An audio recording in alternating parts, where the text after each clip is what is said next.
The one thing that has been really helpful to me, and as I think of it, it sounds really simplistic, but it's simply to pause and breathe. And I mean, I used to do some really complicated stuff. I mean, I've been involved in personal growth, spiritual growth. I did very complicated techniques and processes and so forth. But for me, just taking the time and recognize how important it is just to simply breathe and be aware of what's going on in my body, what's going on in my feelings, what's going on in my breath. I've spent a lot of my adult life as a seeker, just seeking guidance, seeking clarity, seeking truth.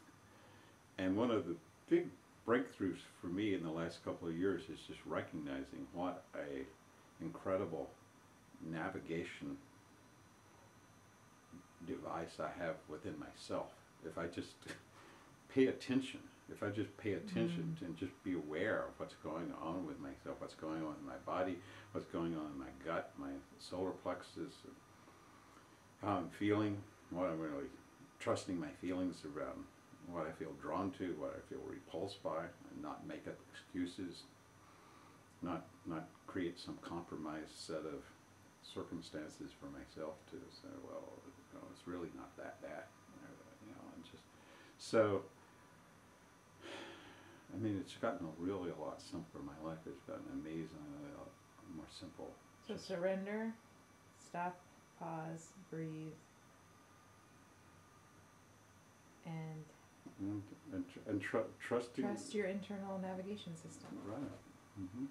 And that brings us into the sort of openness and intimacy and connection with others that you said was possible. That's the way? Or is there more?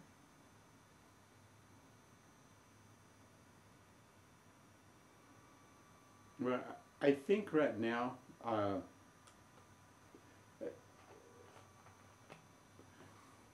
mean, really what I've been talking about is getting myself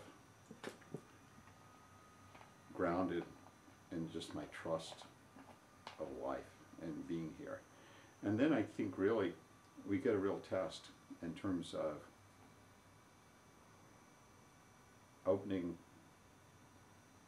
to another, opening to someone else, and letting them fully in, and being willing for them to fully see who I am, experience who I am, and know that that's okay, and being fully willing to meet them, and just the fullness of myself, and not like, you know, I've got to keep something in reserve, or that this would be foolish to sort of go all out in terms of being my presence, in terms of my presence and my willingness to be open and to have this interchange of energy,